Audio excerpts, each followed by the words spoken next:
पिछले कई महीने से यूक्रेन की सेना रूस की फौज को आगे बढ़ने से रोकने और उसे जंग के मैदान में उलझाकर थका डालने की रणनीति पर चल रही है। लेकिन यूक्रेनी अधिकारी और पश्चिमी मुल्कों के उसके सहयोगी निजी तौर पर बातचीत में और खुलकर भी ये संकेत देते रहे हैं कि आने वाले दिनों में यूक्रेन रूस के खिलाफ बड़ा जवाबी हमला करने की तैयारी कर रहा है और वो फौज की नई टुकड़ियां और हथियारों, गोला बारूद की नई खेप तैयार कर रहा है। इसी बीच यूक्रेनी राष्ट्रपति जेलेंस्की इस समय दुनिया भर के बड़े और प्रमुख देशों से समर्थन की मांग कर रहे हैं।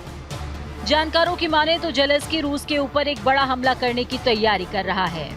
इसी के लिए यूक्रेन प्रमुख देशों के साथ बैठक कर रहा है।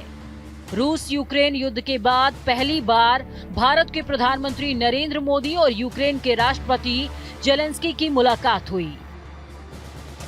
पीएम मोदी जापानी पीएम के आमंत्रण पर G7 समिट में शामिल होने के लिए जापान के हिरोशिमा शहर गए हैं। यहां पीएम ने जेलेंस्की के साथ द्विपक्षीय बैठक की। पिछले साल फरवरी में यूक्रेन पर रूसी आक्रमण शुरू होने के बाद से दोनों नेताओं के बीच ये पहली आमने सामने की बैठक है। वो पहले सिर्फ फोन पर बातचीत किया करते थे। रूस के साथ जंग की शुरुआत के बाद यूक्रेनी राष्ट्रपति जेलेंस्की ने कई बार प्रधानमंत्री मोदी को फोन पर युद्ध रुकवाने के लिए हस्तक्षेप करने की अपील की थी। पीएम मोदी दोनों देशों के राष्ट्राध्यक्षों से युद्ध की शुरुआत के बाद से कई मौकों पर शांति की अपील कर चुके हैं।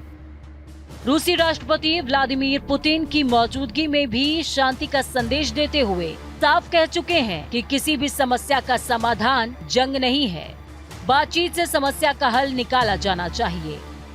हालांकि संयुक्त राष्ट्र संघ और अन्य वैश्विक मंचों पर भारत ने रूस और यूक्रेन के बीच जारी जंग को लेकर अपना तटस्थ रुख कायम रखा है।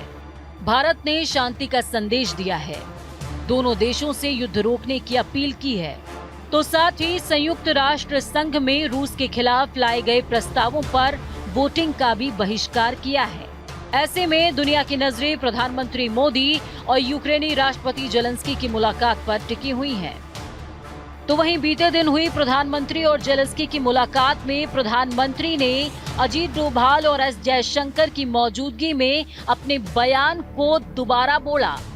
उन्होंने कहा कि इंसानियत सबसे बड़ा धर्म है, इकोनॉमी और शक्ति से भी बड़ा। यानी कि प्रधानमंत्री ने वैश्विक मंच पर भारत का स्टैंड, अपना स्टैंड क्लियर कर दिया है। यूक्रेन के राष्ट्रपति जेलेंस्की ने पीएम मोदी के साथ बातचीत के बाद ट्वीट किया, जापान में भारत के प्रधानमंत्री नरेंद्र मोदी के साथ बैठक की। मैंने वार्ता में यूक्रेनी शांति सूत्र पहल के बारे में विस्तार से जानकारी दी और भारत को इसके क्रियान्वयन में शामिल होने के लिए आमंत्रित किया।